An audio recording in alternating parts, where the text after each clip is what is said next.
Nangarap ka makatapos ng iyong bachelor's degree pero ikaw ay nagtatrabaho na kaya wala ka ng time para pumasok pa ng regular schooling. O kaya naman, ikaw ay naging isang OFW na kagaya ko kaya iniisip mo na hindi mo na matatapos or wala na talagang chance or kahit na anong pag-asa na matapos mo pa ang iyong bachelor's degree. Ganon din ang naiisip ko nung nasa time ako ng situation na pareho sa'yo. Iniisip ko rin na hindi ko matatapos yung kagustuhan ko na course dahil malayo na ako sa Pilipinas at busy rin ako sa trabaho. Pero nabuhayan ako ng pag-asa nung nakita ko na meron palang available na online education para sa ating mga Pilipino. Kaya naman, sa vlog na ito, i-discuss ko kung ano-ano yung mga options na school na pwede ka mag-enroll sa online education while nagtatrabaho or kung ikaw ay isang OFW.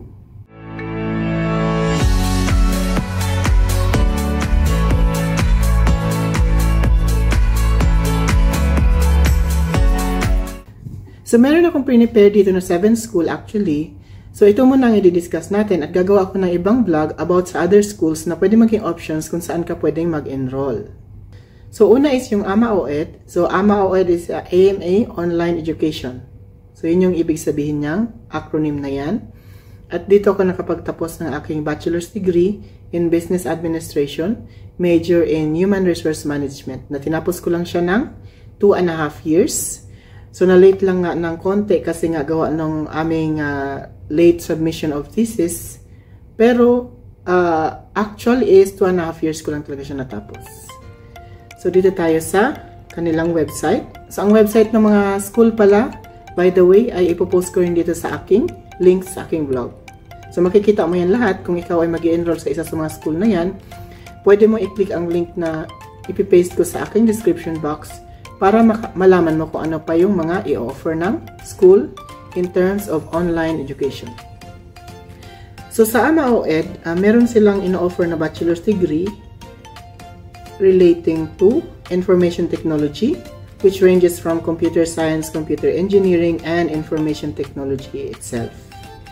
Dito naman sa business part, meron silang courses relating to business, which ranging from real estate management, hospitality management, BSBA major in marketing management, or BSBA major in management information system, major in human resource management, major in financial management, at saka accountancy. Sa part naman ng education, ang AMA-OED ay nag-o-offer ng courses about BS education major in English, major in computer science, major in mathematics, or BS Elementary Education. Sa Arts and Sciences naman, meron silang courses about economics, English language, mass communication, political science, psychology, and yun yung mga ino-offer nila na bachelor's degree. So, ang AMA-OED kasi talaga, meron ako kasi talagang experience about their platform, kaya ako, alam ko yung mga pasikot-sikot ng kung ano yung ginagawa sa mga system nila. Kaya hindi ako nahihirapan kasi techie rin naman kasi ako na type na person. And sa trabaho ko kasi, kailangan talagang maging technological advance ang knowledge ko kasi gumagawa ako ng mga presentation about sa mga developments kasi yun. Mostly mga projects, mga ganyan. Kailangan every now and then updated ang mga reports namin into new formatting techniques, into new presentation techniques. Kaya naman, dito sa AMA-OED na i-practice ko rin yung mga ganong skills. Kaya hindi ako nahirapan talaga dito sa school. Plus, sa OED body kasi is, ano rin kasi sila, attentive talaga sa mga request ko. Binanggit ko actually ito sa previous vlog ko about review on my study experience with AMA-OED. So, pwede nyo panoorin, lalagay ko rin yung link dito sa description box.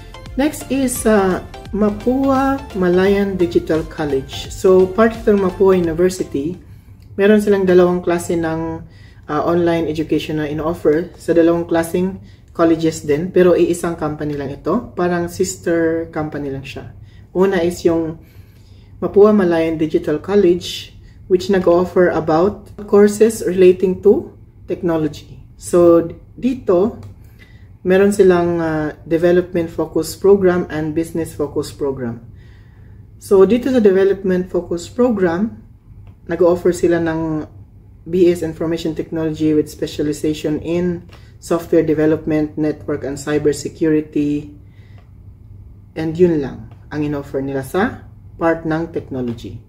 Dito naman sa business focus program, ang in-offer nila is BS Information Technology, major in data analytics, marketing technology, entrepreneurship technology, and yun sa kanila. 3 na courses lang.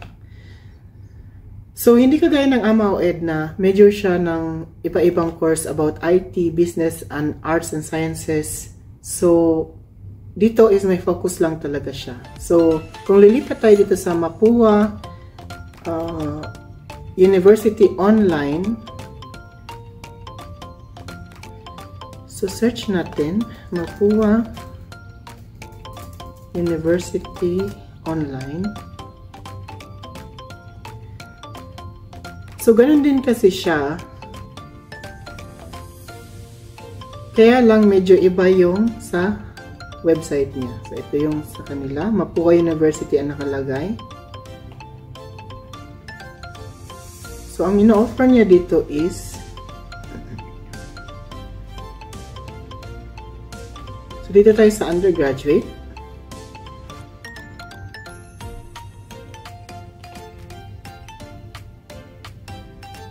So, nag-offer siya about computer engineering, electrical engineering, electronics engineering, industrial engineering, computer science, and nag-offer din naman siya ng information technology.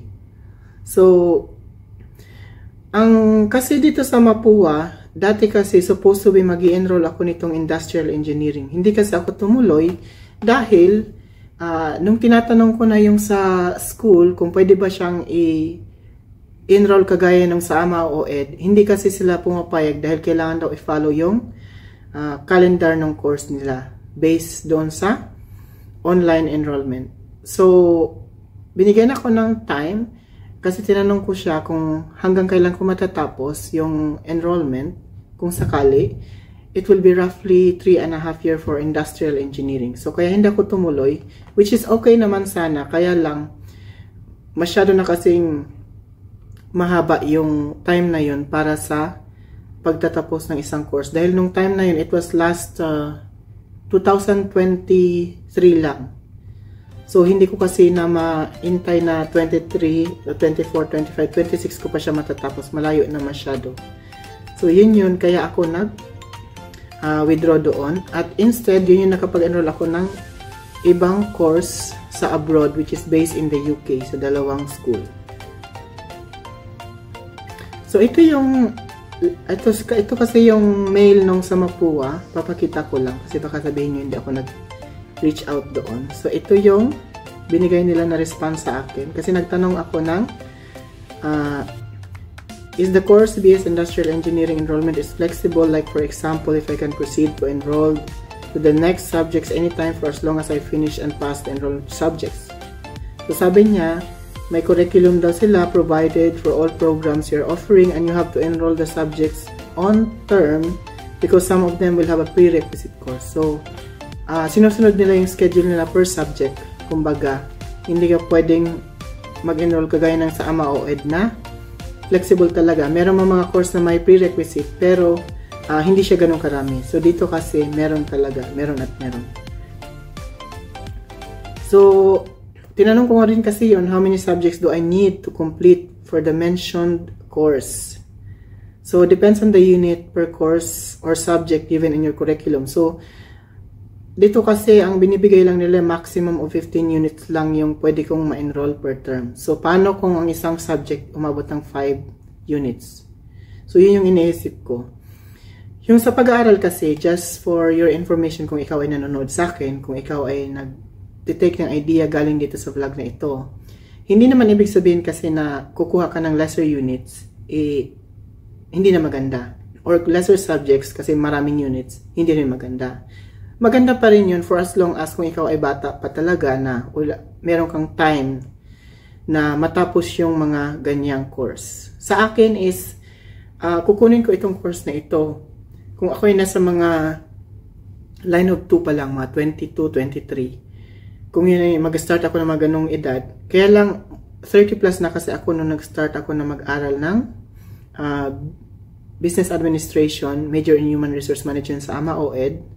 So, natapos ko siya within 2.5 years. Okay pa yan sa akin. Ang hiningi ko lang kasi dun sa school is kung kaya nilang iksian yung time. Kasi nga, para sa akin, siguro naiintindihan din naman ng iba na nakakapanood na masyado na talagang mahaba yun. So, sa akin, hindi ko sinasabing huwag ka mag-enroll sa school na to. Mag-enroll ka kung based sa expectation mo na matatapos mo siya ng ganong time, kaya mo maghintay. Kasi ako kasi, hindi na ako nakapaghintay nung time na yun. Pero kung may time lang talaga ako, kukunin ko yung course na yun kasi ang target ko kasi talaga is makapagtapos ng master's degree latest by 2025. Pero yung sa course kasi matatapos ko siya ng early 2026. So, yun kasi yung problema doon.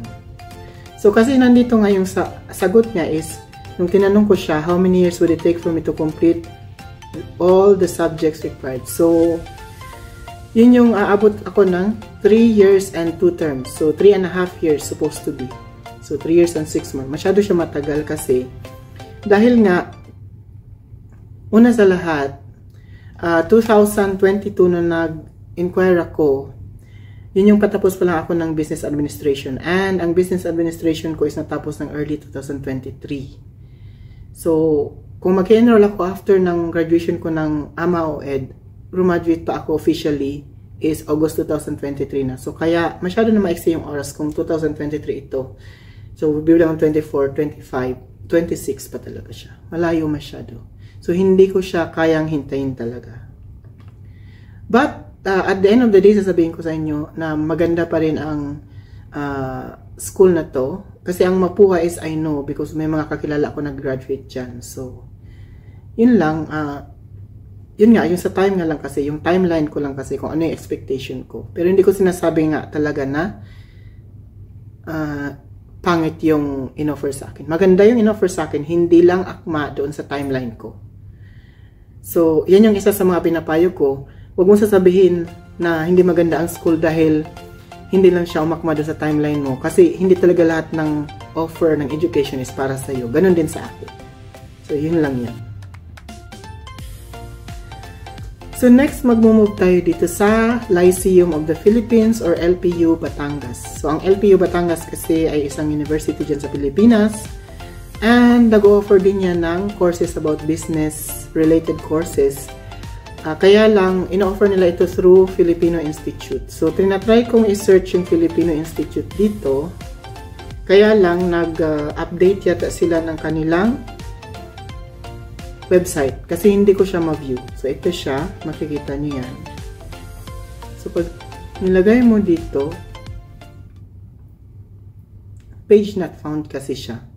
So, I guess nag-update sila ng kanilang website. Pero ilalagay ko pa rin itong link na ito sa aking description box dito sa blog para makita nyo or makita mo once na na-update na nila ang kanilang website. Kasi nag-offer talaga sila mainly for business courses. And yung school na alam ko is LPU Batangas dahil yung kaklase ko nung nag-aaral pa ako ng Hotel and Restaurant Management Tourism sa Pangasinan.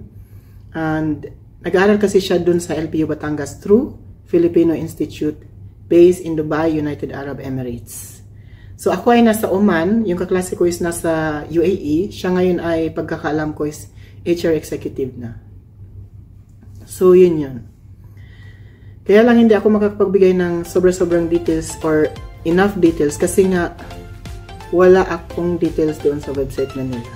So paki-check na lang once na nag-update na.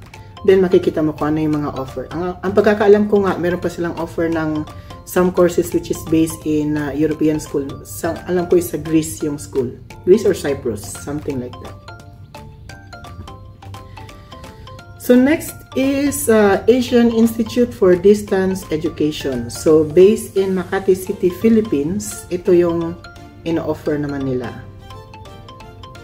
So, yan yung courses offered.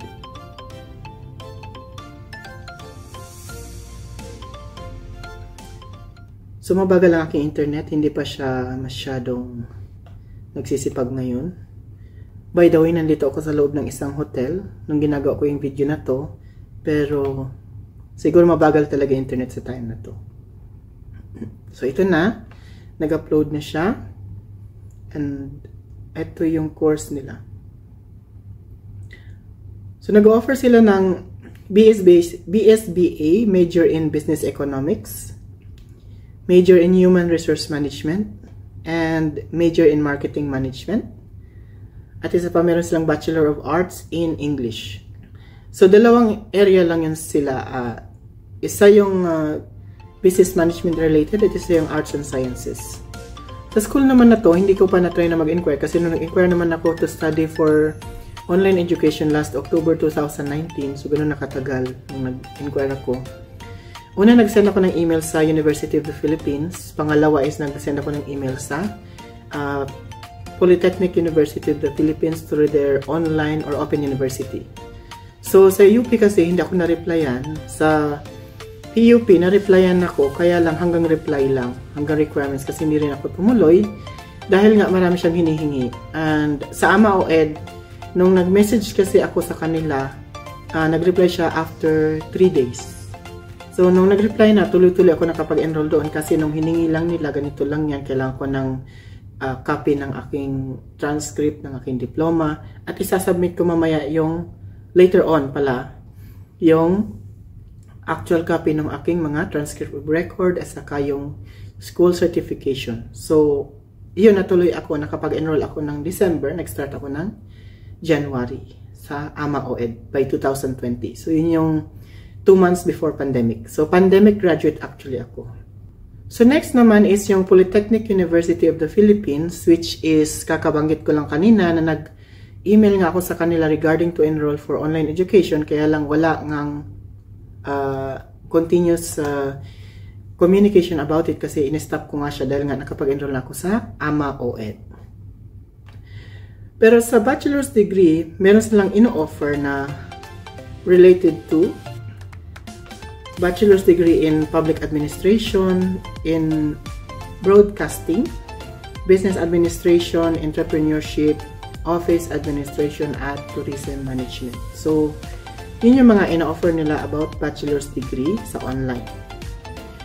Ang kagandahan lang kasi dito sa Polytechnic University of the Philippines is ano kasi siya. So, government tama ba ako kung government based ito or government institution. It's a very good background pa din talaga. Pero hindi ko naman sinasabi ang pagpa-private school is hindi magandang background. Maganda din. Compare lang sa payment or sa tuition fees, mas mababa talaga ang government base. So last is CAP colleges. So yung CAP college kasi hindi ko rin alam to pero lagi kasing nababanggit sa mga Facebook page. Doon sa aming AMA-OED group, laging binabanggit yan. So ito yung sa CAP college. So nag-offer sila ng course related to arts, which is history, psychology, economics, English language studies, political science, journalism, sociology, information technology. And for business administration naman, related is about marketing management, human resource management, financial management, operations management, business economics.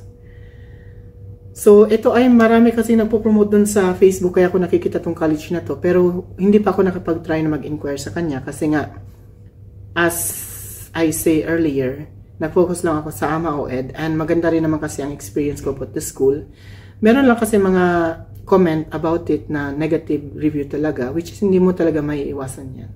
So, kahit ako na nanggaling sa AMA-OED, sasabihin ko na hindi talaga perfect. Kasi, kung ikaw nga, or ako, ang mga kamag-anak ko nga nagsasabi ng negative things about sa akin, so much more yan sila kasi business yan eh. So business sila in a way of educating people. So hindi mo talaga maiwasan na magkakaroon ng negative review. Kahit saan pa yan, kahit sino pa man yan, kahit ako pa man yan, or ikaw nanonood, or yung mga ini-inspire natin na mag-aral, magkakaroon ng negative review about their educational experience. Kahit nga sa mga regular schooling, meron din. So, Ang sa akin nga, ang purpose ng vlog na ito is to educate or to give awareness kung ikaw ay nagdi-dream na makapagtapos ng iyong bachelor's degree habang ikaw ay nagtatrabaho or habang ikaw ay isang OFW. Kasi hindi rin lahat ng time or hindi sa lahat ng oras nandito tayo sa ibang bansa na magtatrabaho na lang at uuwi ng Pilipinas kung kailan matanda na tayo. So, isa yan sa mga plan ko.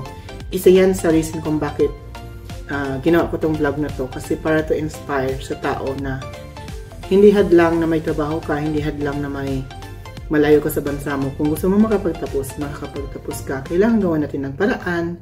Kasi, ang pagtatapos ng ating bachelor's degree, hindi lang yan para sa pangalan or hindi lang yan para sa titulo, kundi para yun sa ating kinabukasan. So, maraming salamat po sa panonood.